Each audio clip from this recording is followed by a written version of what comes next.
ഹംസ റളിയല്ലാഹു അൻഹു നായാട്ട് കഴിഞ്ഞ് വരുമ്പോൾ നബി സല്ലല്ലാഹു അലൈഹി വസല്ലമയെ അബൂജഹൽ തെറി പറഞ്ഞ സംഗതി അബ്ദുല്ലാഹിബ്നു ജദ്ആൻ്റെ അടിമസ്ത്രീയിൽ നിന്ന് കേൾക്കുകയുണ്ടായി. അതാണ് കഴിഞ്ഞ എപ്പിസോഡിൽ നമ്മൾ പറഞ്ഞത്. ഈ വിവരമറിഞ്ഞ ഹംസ റളിയല്ലാഹു അൻഹു അദ്ദേഹത്തിന് ഈ സംഭവം സഹിക്കാൻ കഴിയാത്ത രീതിയിലുള്ള വിക്ഷോഭമാണ് അദ്ദേഹത്തിനുണ്ടാക്കിയത്. അദ്ദേഹം വളരെ വികാരഭരിതനായിക്കൊണ്ട് കഅബയുടെ ചാരത്ത് ഇരിക്കുകയായിരുന്ന ഒരു സദസ്സിലിരിക്കുകയായിരുന്ന അബൂജഹലിൻ്റെ പേര് അംർ ബിൻ ഹിഷാം എന്നാണ്.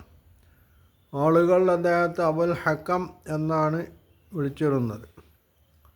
അബുൽ ഹക്കം എന്ന് പറഞ്ഞാൽ ബുദ്ധിപൂർവകമായി വിധി പറയുന്ന ആളുടെ പിതാവ് എന്ന അർത്ഥത്തിലാണ് അബുൽ ഹക്കം എന്ന് പറയാം.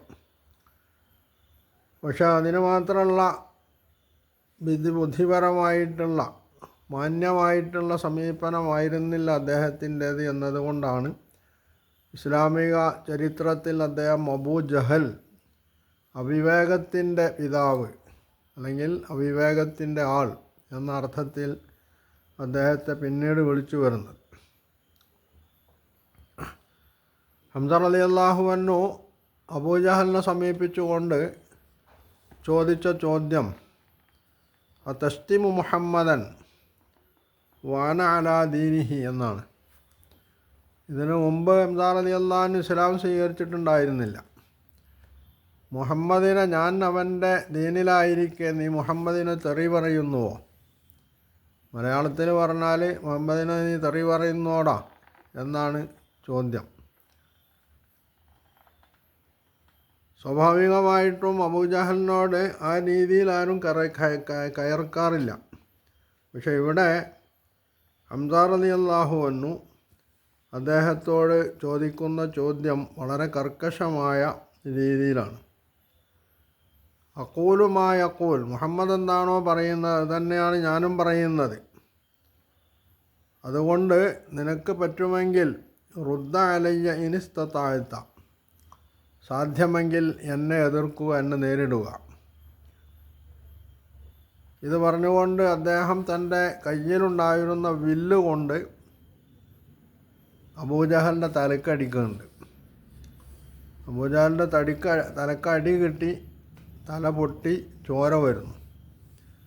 പക്ഷെ അവിടെ അബൂജഹൽ തൻ്റെ കൂടെ ഉണ്ടായിരുന്ന ആളുകളോട് പറയുന്നത്, ഞാൻ മുഹമ്മദിനെ വല്ലാതെ തെറി പറഞ്ഞു പോയി, അതുകൊണ്ട് അതിൽ കോപിഷ്ഠനായിട്ടാണ് അബൂ അമ്മാറ എന്നാണ് ഹംസ റളിയല്ലാഹു അൻഹുവിനെ വിളിക്കാറുള്ളത്. അബൂ അമ്മാറ കോപിഷ്ഠനായിട്ടുള്ളത്. അതുകൊണ്ട് അദ്ദേഹത്തെ വെറുതെ വിട്ടേക്കുക എന്നാണ് അബൂജഹൽ അപ്പോൾ പറഞ്ഞിട്ടുള്ളത്. ഒരു പക്ഷേ അബൂജഹലിന് ഒരല്പം വിവേകമുദിച്ചതാവാം, അല്ലെങ്കിൽ അവിടെ വെച്ച് ഹംസയുമായിട്ട് നേരിട്ടാൽ ആ കയ്യാങ്കളി കുറച്ച് കാര്യമായി തീരും എന്ന് അബൂജഹലിന് ഭയമുള്ളത് കൊണ്ടാവാം. കാരണം ഹംസ നല്ല ഒരു, നമ്മുടെ മലയാള ഭാഷയിൽ പറഞ്ഞാൽ നല്ലൊരു പോക്കിരിയാണ്. എന്തും നേരിടാൻ ചങ്കൂറ്റമുള്ള ആളുമാണ് ഹംസ റളിയല്ലാഹു അൻഹു. അതുകൊണ്ട് ഹംസയെ നേരിടുന്നത് പന്തിയല്ല എന്ന് അബൂജഹലിന് തോന്നിയത് കൊണ്ടാവാം അദ്ദേഹം തൻ്റെ അടുത്തുള്ള ആളുകളെയൊക്കെ പറഞ്ഞ് ആശ്വസിപ്പിച്ചുകൊണ്ട് അതിൽ നിന്ന് പിന്തിരിപ്പിച്ചിട്ടുള്ളത്. ഏതായിരുന്നാലും ഹംസയുടെ ഇസ്ലാം സ്വീകരണം ഒരു വികാരത്തിനാണ് അദ്ദേഹം ഇസ്ലാം സ്വീകരിച്ചിട്ടുള്ളതെങ്കിലും അത് ഖുറൈശി മൂപ്പന്മാരെ വല്ലാതെ പ്രകോപിതരാക്കിയിട്ടുണ്ട് എന്നത് മാത്രമല്ല, അവരെ അല്പം കിടിലം കൊള്ളിച്ചിട്ടുമുണ്ട്. കാരണം ഇസ്ലാം വർദ്ധിച്ചുകൊണ്ടിരിക്കുന്നു, ഇസ്ലാമിലേക്ക് ആളുകൾ കൂടിക്കൊണ്ടിരിക്കുന്നു, മുഹമ്മദിൻ്റെ അനുയായികൾ വർദ്ധിച്ചുകൊണ്ടിരിക്കുകയാണ്. അക്കൂട്ടത്തിലാണ് ഇപ്പോൾ ഹംസയെപ്പോലുള്ള ആളുകൾ കൂടിച്ചേരുന്നത്. ഇത് കുറച്ച് അപകടം പിടിച്ചതാണ്. ഭാവി അത്ര സുന്ദരമായിരിക്കുകയില്ല, സമാധാനപരവുമായിരിക്കുകയില്ല എന്ന് അവർക്ക് ബോധ്യം വന്നു എന്നതാണ് വസ്തുത. ഈ ഘട്ടത്തിലാണ് അവർ ഇനി ഇതിനെ എങ്ങനെയാണ് നേരിടേണ്ടത് എന്നത് സംബന്ധിച്ച് കൂടിയാലോചിക്കണം. അങ്ങനെ അവർ കൂടിയാലോചിച്ചപ്പോൾ ഉത്ബത്ത് ബിൻ റബിയ, ഈ ഖുറൈശി പ്രമുഖന്മാരിൽ ഒരാളാണ്, അദ്ദേഹം ഈ സദസ്സിൽ മുഹമ്മദിനെയും ആളുകളെയും എങ്ങനെ നേരിടണം എന്നതാണല്ലോ അവർ കൂടിയാലോചിക്കുന്നത്. അപ്പോൾ ആ സദസ്സിൽ അദ്ദേഹം ഒരു നിർദ്ദേശം വച്ചു. നിങ്ങൾക്ക് സമ്മതമെങ്കിൽ ഞാൻ മുഹമ്മദിനെ കാണാം, മുഹമ്മദുമായിട്ട് സംസാരിക്കാം. ഒരുപക്ഷെ ഞാൻ പറയുന്ന ചില കാര്യങ്ങളെങ്കിലും മുഹമ്മദ് അംഗീകരിച്ചു എന്ന് വരാം. അപ്പോൾ ഉത്ബയുടെ ഈ നിർദ്ദേശം സദസ്സിന് സ്വീകാര്യമായി. അവർ ഉത്ബയോട് പറഞ്ഞു, താങ്കൾ സംസാരിച്ച് നോക്കുക, സമവായമാണല്ലോ എപ്പോഴും നല്ലത് എന്നതാണ് അവരെ അതിന് പ്രേരിപ്പിച്ചിട്ടുണ്ടാവുക. അല്ലെങ്കിൽ നബി സല്ലല്ലാഹു അലൈഹി വസല്ലം ഒരു പക്ഷേ തൻ്റെ ഈ പ്രവർത്തനങ്ങളിൽ നിന്നൊക്കെ പിൻവാങ്ങി പഴയ അല്ലെങ്കിൽ തങ്ങളുടെ രീതിയിലേക്ക് വന്നാൽ ഏറ്റവും ചുരുങ്ങിയത് ഇസ്ലാമിക പ്രബോധനം നിർത്തി കിട്ടുകയെങ്കിലും ചെയ്താൽ അത്രയും തങ്ങൾക്ക് ശാന്തമായിട്ട് മുമ്പോട്ട് പോകാൻ കഴിയുമെന്ന് അവർ പ്രതീക്ഷിച്ചിട്ടുണ്ടാവും. ഏതായാലും അവരുടെ അനുവാദപ്രകാരം ഉത്ബ നബി സല്ലല്ലാഹു അലൈഹി വസല്ലമയെ സമീപിക്കുന്നുണ്ട്. സമീപിച്ചുകൊണ്ട് ഉത്ബ നബി സല്ലല്ലാഹു അലൈഹി വസല്ലമയോട് പറഞ്ഞത് യബ്ന അഖി, അറബികൾ സാധാരണ സ്നേഹപൂർവ്വം വിളിക്കുന്നൊരു വിളിയാണത്. ഒന്നുകിൽ യബ്ന അഖി എന്ന് പറയും, കുറച്ച് മുതിർന്ന ആളുകളാണെങ്കിൽ അമ്മി അല്ലെങ്കിൽ യബ്ന അമ്മി എന്നൊക്കെ സ്നേഹപൂർവ്വം വിളിക്കും. ഇവിടെ യബ്ന അഖി, എൻ്റെ സഹോദരപുത്ര എന്നാണ് ഉത്ബത്ത് നബി സല്ലല്ലാഹു അലൈഹി വസല്ലമയെ സംബോധന ചെയ്യുന്നത്. അദ്ദേഹം പറഞ്ഞു, നിനക്ക് ഞങ്ങളുടെ ഖുറൈശികളുടെ ഇടയിൽ നിനക്കുള്ള സ്ഥാനവും മാനവും ഒക്കെ നിനക്കറിയാം. നീ ഒരു ഉന്നത കുടുംബത്തിൽ ജനിച്ച ആളാണ്, ആളുകളുടെ സ്നേഹം പിടിച്ചു പറ്റിയിട്ടുള്ള ആളാണ്, ആളുകൾ നിനക്ക് വില കൽപ്പിക്കുന്നുമുണ്ട്. പക്ഷേ ഇപ്പോൾ നീ ചെയ്തിട്ടുള്ളത് ഖുറൈശികളുടെ മക്കായിലെ ജനങ്ങളുടെ ഐക്യം തകർത്തു എന്നാണ്. ഫറഖ്ത ബി ജമാഅത്തഹും, നീ അവരുടെ ഐക്യം തകർത്തു. അതുപോലെ തന്നെ വസഫഹ്ത അഹ്ലാമഹും, അവരെ നീ വിഡ്ഢികളാക്കി, ബുദ്ധിയില്ലാത്തവരാണ് എന്ന നിലക്കാണ് നീ അവരോട് സംസാരിക്കുന്നത്. വഇബ്ത ബിഹി ആലിഹത്തഹും വദീനഹും, നിൻ്റെ ഈ പ്രബോധന പ്രവർത്തനങ്ങളിലൂടെ അവരുടെ ദൈവങ്ങളെയും അവരുടെ മതത്തെയും ഒക്കെ നീ ആക്ഷേപിക്കുകയാണ് ചെയ്തിട്ടുള്ളത്. മാത്രമല്ല, കഴിഞ്ഞ തലമുറ, മരിച്ചുപോയിട്ടുള്ള കഴിഞ്ഞ തലമുറയെ അവരെയൊക്കെ നീ നിഷേധികളാക്കി മുദ്ര കുത്തുകയാണ് ചെയ്തിട്ടുള്ളത്. അതുകൊണ്ട് എനിക്ക് താങ്കളുടെ മുമ്പിൽ ചില സംഗതികൾ നിർദ്ദേശിക്കാനുണ്ട്. അതിൽ ചിലതെങ്കിലും താങ്കൾക്ക് സ്വീകാര്യമായിരിക്കാം. അങ്ങനെയാണെങ്കിൽ അത്രയും നല്ലത്. അതുകൊണ്ട് ഞാൻ പറയുന്നതൊന്ന് ശ്രദ്ധിച്ച് കേൾക്കണം എന്നാണ് ഉത്ബ നബി സല്ലല്ലാഹു അലൈഹി വസല്ലമയോട് പറഞ്ഞിട്ടുള്ളത്. നബിയുടെ പൊതുവിലുള്ള സ്വഭാവം എന്ന് പറയുന്നത് ആളുകളോട് അവർ സംസാരിക്കാനുണ്ട് എന്ന് പറഞ്ഞാൽ നിങ്ങൾ പറയേണ്ടതൊന്നും എനിക്ക് കേൾക്കേണ്ടതില്ല, ഞാൻ പറയുന്നത് നിങ്ങൾ കേട്ടാൽ മതി എന്നുള്ള അത്തരത്തിലുള്ള ഒരു നിഷേധാത്മകമായിട്ടുള്ള സമീപനമല്ല നബി സല്ലല്ലാഹു അലൈഹി വസല്ലമ സ്വീകരിക്കാറുള്ളത്. മനുഷ്യൻ എന്നുള്ള നിലക്ക് ആശയ വ്യത്യാസങ്ങളുണ്ടാവാം, കാഴ്ചപ്പാടുകളിൽ വ്യത്യാസം ഉണ്ടാവും, അതൊക്കെ സ്വാഭാവികമാണ്. പക്ഷേ സമവായത്തിലെത്തണമെങ്കിൽ, അല്ലെങ്കിൽ തങ്ങൾ പറയുന്ന ആദർശവും അതുപോലെ തന്നെ ആശയമൊക്കെ മറ്റുള്ളവർ കേൾക്കണമെങ്കിൽ അവർ പറയുന്നത് തങ്ങളും കേട്ടുകൊടുക്കേണ്ടതുണ്ട് എന്നതാണ് പൊതുവിൽ മനുഷ്യൻ്റെ അവസ്ഥ എന്ന് പറഞ്ഞത്. ഇത് നബി സല്ലല്ലാഹു അലൈഹി വസല്ലമ കാര്യമായി തന്നെ കണക്കിലെടുത്തിരുന്നു, ഗൗരവപൂർവം ആ സംഗതി നബി സല്ലല്ലാഹു അലൈഹി വസല്ലമ നിർവഹിച്ചിട്ടുണ്ടായിരുന്നു. അതുകൊണ്ട് തന്നെ ഉത്ബ ഈ സംഗതി വന്ന് പറഞ്ഞപ്പോൾ നബി സല്ലല്ലാഹു അലൈഹി വസല്ലം അദ്ദേഹത്തോട് പറഞ്ഞു, ശരി, താങ്കൾ പറയുന്നത് ഞാൻ കേൾക്കാം. എന്താണ് താങ്കൾക്ക് പറയാനുള്ളത്? അത് താങ്കൾ പറഞ്ഞുകൊള്ളുക. ഈ ഘട്ടത്തിൽ ഉത്ബ നബി സല്ലല്ലാഹു അലൈഹി വസല്ലമയോട് 3-4 കാര്യങ്ങളാണ് അദ്ദേഹത്തിൻ്റെ മുമ്പിൽ സമർപ്പിക്കുന്നത്. താങ്കൾ ഇതുകൊണ്ട് ഉദ്ദേശിക്കുന്നത് സാമ്പത്തികമായി താങ്കൾക്ക് നേട്ടമുണ്ടാകണമെന്നാണെങ്കിൽ ഞങ്ങൾ സമ്പത്ത് ശേഖരിച്ചുകൊണ്ട് താങ്കളെ മക്കയിലെ ഏറ്റവും വലിയ ധനികനാക്കാം. അതല്ല, താങ്കൾ ഇതുകൊണ്ട് ഉദ്ദേശിക്കുന്നത് സമൂഹത്തിൻ്റെ നേതൃപദവിയാണ്, സമൂഹത്തിൽ ഉയർന്ന സ്ഥാനം കിട്ടണമെന്നാണെങ്കിൽ ഞങ്ങൾ താങ്കളെ ഞങ്ങളുടെ നേതാവായി ഭരിക്കാം. താങ്കളുടെ നിർദ്ദേശമനുസരിച്ചും താങ്കളുമായി കൂടിയാലോചിച്ചും മാത്രമേ ഞങ്ങൾ ഏതൊരു കാര്യവും കൈയാളുകയുള്ളൂ. ആ നിലക്ക് താങ്കളെ ഞങ്ങൾ നേതൃസ്ഥാനത്ത് അവരോധിക്കാം. താങ്കളെ ഞങ്ങൾ രാജാവാക്കി മാറ്റാം. ഇനി അതുമല്ല, താങ്കളുടെ ഈ അവസ്ഥ വല്ല ജിന്ന് ബാധയുമാണെങ്കിൽ, ജിന്നുബാധ എന്നത് മൊത്തത്തിൽ തന്നെ അന്ധവിശ്വാസികളുമായി ബന്ധപ്പെട്ട ഒരു വിശ്വാസത്തിൻ്റെ ഭാഗമാണ്. ജിന്നു കൂടുക, മനുഷ്യർ നല്ലത് പറഞ്ഞാലും ചീത്ത പറഞ്ഞാലും ഒക്കെ ജിന്നു കൂടിയതാവും എന്നത് നമ്മളുടെ കാലഘട്ടത്തിലും നമ്മളുടെ നാടുകളിലുമൊക്കെ തന്നെ അന്ധവിശ്വാസികൾ വിശ്വസിച്ചുകൊണ്ടിരിക്കുന്ന ഒരു സംഗതിയാണ്. ബിയുമ്മ, പിന്നെ ജിന്നുമ്മ, അതുപോലെ ജിന്നുപ്പാപ്പ എന്നൊക്കെയാണ് നമ്മളെ മലയാളികളിൽ അത് പിന്നെ അതിനെ സംബന്ധിച്ച് പറയാറുള്ളത്. അപ്പോൾ അങ്ങനെ ജിന്ന് കൂടിയതാണെങ്കിൽ ഞങ്ങൾ നല്ല ഒരു വൈദ്യനെ, വിഷഗ്വരനെ സമീപിച്ചുകൊണ്ട് ചികിത്സിക്കാം, അതിൻ്റെ ചിലവൊക്കെ ഞങ്ങൾ വഹിച്ചോളാം. എന്തായിരുന്നാലും ഈ ഒരു അവസ്ഥ മാറിക്കിട്ടേണ്ടതുണ്ട് എന്നാണ് ഉത്ബത്ത് നബി സല്ലല്ലാഹു അലൈഹി വസല്ലമയോട് പറഞ്ഞത്. നബി സല്ലല്ലാഹു അലൈഹി വസല്ലം അതൊക്കെ സാഗൂതം കേട്ടിരുന്നു.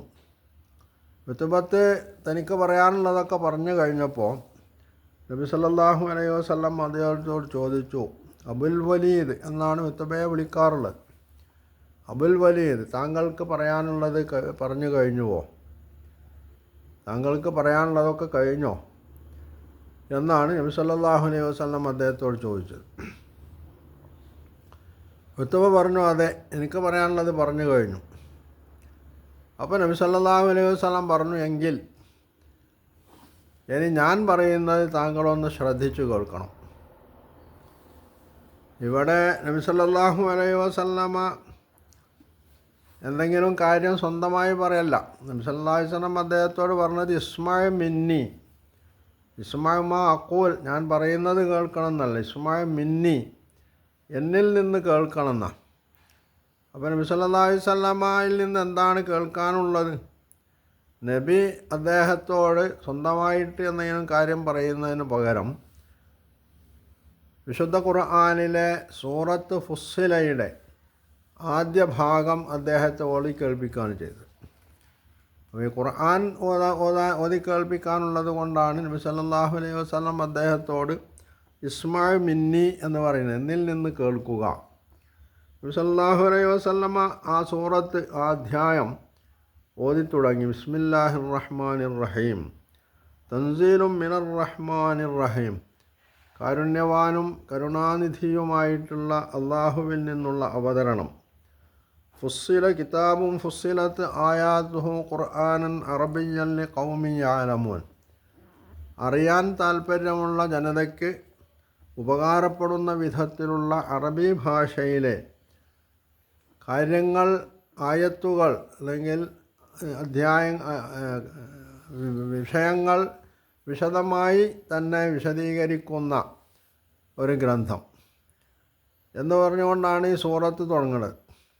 അങ്ങനെ ആ സൂറത്ത് നബി സല്ലല്ലാഹു അലൈഹി വസല്ലമ ഓതി അതിലെ ഏതാനും ആയത്തുകൾ, ഫഇൻ അറളു ഫഖുൽ അൻദർതുക്കും സായിഖത്തൻ മിഥല സായിഖത്തി ആദിൻ വ സമൂദ്, ഈ പറഞ്ഞ ഖുർആനിലൂടെ പറയുന്ന ഈ തത്വങ്ങൾ, ഈ അധ്യാപനങ്ങൾ, ഈ നിർദ്ദേശങ്ങൾ സ്വീകരിക്കാൻ സന്നദ്ധരല്ലാതെ അവർ അത് അവഗണിച്ചു തള്ളുകയാണെങ്കിൽ ഫഇൻ അറളു ഫഖുൽ, അവരോട് താങ്കൾ പറഞ്ഞേക്കണം, അൻദർതുക്കും സായിഖത്തൻ മിഥല സായിഖത്തി ആദിൻ വ സമൂദ്, ആദ് സമൂഹത്തിന് വന്ന് ഭവിച്ചിട്ടുള്ള, അവരെ പിടികൂടിയിട്ടുള്ള ആ അതിദാരുണമായിട്ടുള്ള സംഭവങ്ങൾ, ശിക്ഷകൾ, സമാനമായിട്ടുള്ള ശിക്ഷകളെ സംബന്ധിച്ച് ഞാനിതാ നിങ്ങൾക്ക് മുന്നറിയിപ്പ് നൽകുകയാണ്.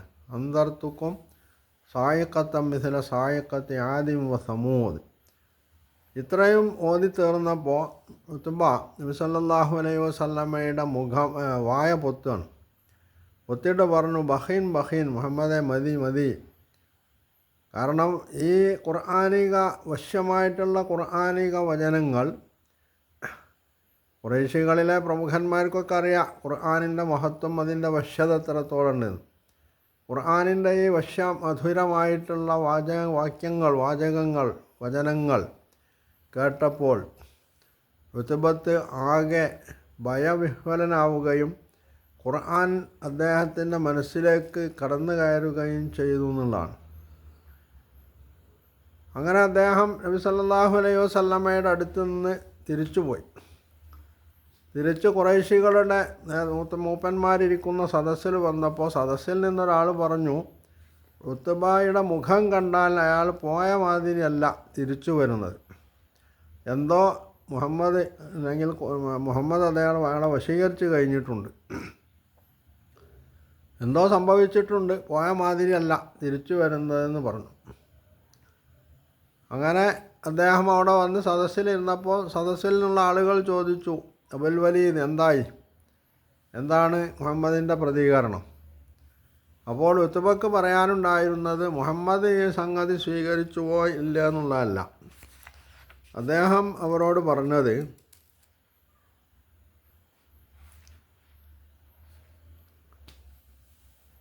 ഞാൻ ചില വചനങ്ങൾ കേട്ടു. അദ്ദേഹത്തിൻ്റെ വാക്ക് തന്നെ ഇങ്ങനെയാണ്, വറായി അന്നി സമയത്തു കൗലം മാ സമയത്തു ബിമിഥിലിഹി ഖത്തൂന. പണ്ടൊന്നും കേട്ടിട്ടില്ലാത്ത വിധത്തിലുള്ള ചില സംഗതികളാണ് ഞാൻ കേട്ടിട്ടുള്ളത്. വല്ലാഹി മാ ഹുവ ബിശ്ശഅർ വലാ ബിസ്സിഹർ വലാ ബിൽ കഹാന. നമ്മുടെ നാട്ടിലെ ഇസ്ലാം വിരോധികൾ, ശത്രുക്കൾ ഖുർആനിനെ സംബന്ധിച്ച് അധിക്ഷേപിച്ചുകൊണ്ട് അല്ലെങ്കിൽ ഖുർആനെ അവഹേളിച്ചുകൊണ്ട് അതിനെ അവമതിച്ചുകൊണ്ട് ആളുകൾക്ക് സംശയം ഉണ്ടാക്കാൻ പാകത്തിൽ അവർ പറയുന്ന ഒരു സംഗതിയാണ് ഖുർആന് കാഹിനുകൾ, ജ്യോത്സ്യന്മാരുടേത് പോലുള്ള വാചകങ്ങളാണ് ഇതിനുള്ളത്. എന്നാൽ ഉത്ബ എന്ന് പറയുന്ന ഖുറൈശി പ്രമുഖൻ അദ്ദേഹം പറയുന്നത്, ഞാൻ മുഹമ്മദിൽ നിന്ന് ഇപ്പോൾ ചില വചനങ്ങൾ കേട്ടു, നേരത്തെ പണ്ടൊന്നും ഞാൻ കേട്ടിട്ടില്ലാത്ത വചനങ്ങളാണത്. വല്ലാഹി, അദ്ദേഹം സത്യം ചെയ്തുകൊണ്ട് പറയാണ്, മാഹുവ ബിസ്സിഹർ, അതൊരിക്കലും ഒരു മാരണക്കാരൻ്റെ അല്ലെങ്കിൽ ജാലവിദ്യക്കാരൻ്റെ വശ്യമായിട്ടുള്ള സംസാരമല്ല. വലാ ബിശ്ശഅർ, അത് കവിതയുമല്ല. വലാബിൽ കഹാന, അത് ജ്യോത്സ്യൻ്റെ വചനങ്ങളുമല്ല. അത്രയ്ക്ക് മനുഷ്യ മനസ്സിനെ സ്വാധീനിക്കുന്ന വശ്യമധുരമായിട്ടുള്ള ആശയങ്ങൾ ഉൾക്കൊള്ളുന്ന ചില വചനങ്ങളാണ് ഞാൻ കേട്ടിട്ടുള്ളത്. എന്നിട്ട് അദ്ദേഹം പറയുന്നത് എന്താണ്? യാ മാശറ ഖുറൈഷ്, ഖുറൈശി സമൂഹമേ, അത്വഊനി വജഅലൂ ഹാബി എന്നാണ്. നിങ്ങൾ ഞാൻ പറയുന്നത് അനുസരിക്കുക, ഈ കാര്യം എനിക്ക് വിട്ടുതരിക എന്ന് മാത്രമല്ല, ഖല്ലൂ ബൈന ഹാദർ റജുലി ബൈന മാ ഹുവ ഫീഹി. ഈ മനുഷ്യനെ മുഹമ്മദ് എന്തിലാണോ ഏർപ്പെട്ടിട്ടുള്ളത് അതുമായി മുഹമ്മദിനെ വെറുതെ വിട്ടേക്കാം, മുഹമ്മദിനെ പിന്നാലെ കൂടണ്ട. വല്ലാഹി ലയകൂനന്ന ലിഖൗലിഹി അല്ലദീ സമഅതു മിൻഹു നബഉൻ അദീം. മുഹമ്മദിൽ നിന്ന് ഞാൻ കേട്ട ഈ വചനങ്ങൾക്ക് തീർച്ചയായും വളരെ മഹത്തായിട്ടുള്ളൊരു ഭാവിയുണ്ട്. അതുകൊണ്ട് അത് നിങ്ങൾക്ക് തടുത്തു നിർത്താൻ കഴിയില്ല. ഞാൻ പറയുന്നത് അംഗീകരിക്കണമാണ് നിങ്ങൾക്ക് നല്ലത്, മുഹമ്മദിനെ വെറുതെ വിട്ടേക്കാം. ഇനി വൈൻ തുസിബുഹുൽ അറബു വഖദ് കഫൈതുമൂഹു ബിഗൈരിക്കും വഖദ് കുഫീതുമൂഹു ബിഗൈരിക്കും. മുഹമ്മദിനെ അറബികൾ കൈകാര്യം ചെയ്ത് ശരിപ്പെടുത്തിയാൽ മറ്റുള്ളവരാൽ മുഹമ്മദിൻ്റെ ശല്യം നിങ്ങൾക്ക് തീർന്നിട്ടും.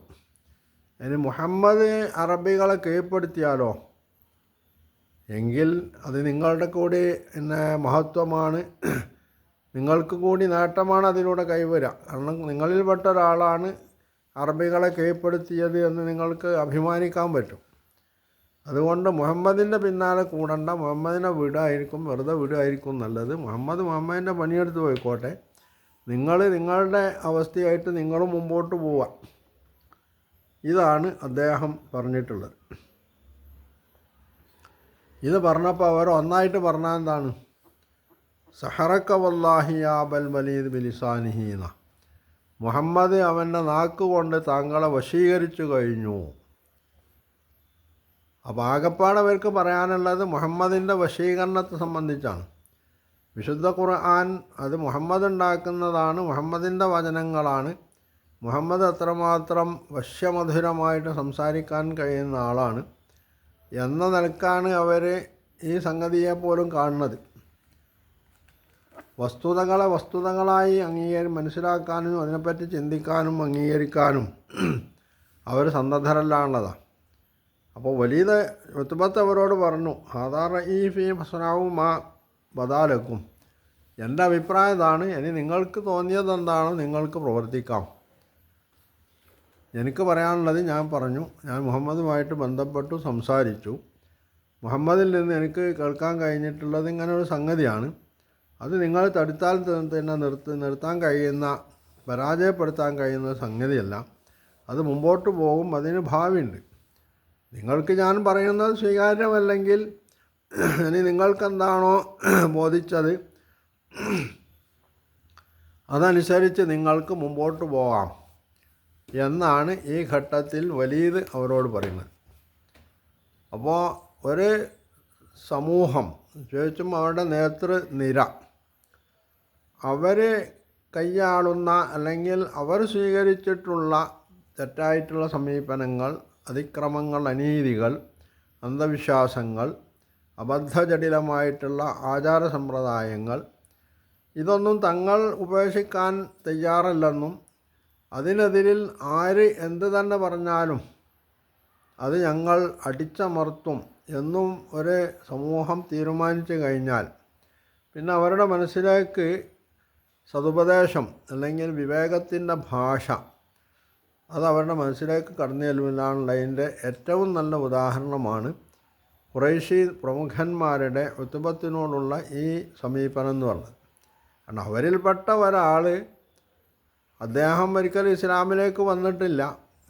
അദ്ദേഹം തന്നെ മുൻകൈയ്യെടുത്ത് നബി സല്ലല്ലാഹു അലൈഹി വസല്ലമയുമായി സംസാരിച്ചു.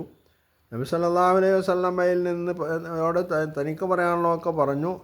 നബി സല്ലല്ലാഹു അലൈഹി വസല്ലമയിൽ നിന്ന് വിശുദ്ധ ഖുർആൻ കേട്ടു. ആ ഖുർആനിൻ്റെ മഹത്വം അദ്ദേഹത്തിന് ബോധ്യമായി. ഇത് ഇവിടെ ഒന്നും നിൽക്കാൻ പോകണമല്ലാന്നും ഇതിന് നല്ലൊരു ഭാവിയുണ്ട് എന്നും അദ്ദേഹം മനസ്സിലാക്കിയിട്ട് ആ കാര്യം വളരെ സത്യസന്ധമായി വിവേകപൂർവമാണ് അദ്ദേഹം ഈ നേതൃനിരയോട് പറയുന്നത്. പക്ഷെ അവർ അത് അംഗീകരിക്കാൻ സന്നദ്ധരല്ല എന്ന് മാത്രമല്ല, അതിനെ പുച്ഛിച്ച് തള്ളുകയാണ് ചെയ്തിട്ടുള്ളത്. ഇതാണ് ഏത് കാലഘട്ടത്തിലും അസത്യത്തിൻ്റെ ആളുകളുടെ അവസ്ഥ എന്ന് പറഞ്ഞത്. അതാണ് ഇവിടെ ഈ വിഭാഗത്തെ സംബന്ധിച്ചും സംഭവിച്ചിട്ടുള്ളത്. ഇനി അങ്ങോട്ട് ഇവർ എന്തൊക്കെയാണ് ചെയ്തു കൂട്ടാൻ പോകുന്നത് എന്നത് ഭാവിയിൽ കണ്ടറിയേണ്ട ഒരു സംഗതിയാണ്. അത് ഇൻഷാ അല്ലാഹ് നമുക്ക് അടുത്ത എപ്പിസോഡുകളിലായിട്ട് വിശദീകരിക്കാം എന്നാണ് പ്രതീക്ഷിക്കുന്നത്. അള്ളാഹു അതിന് തുണക്കുമാറാകട്ടെ.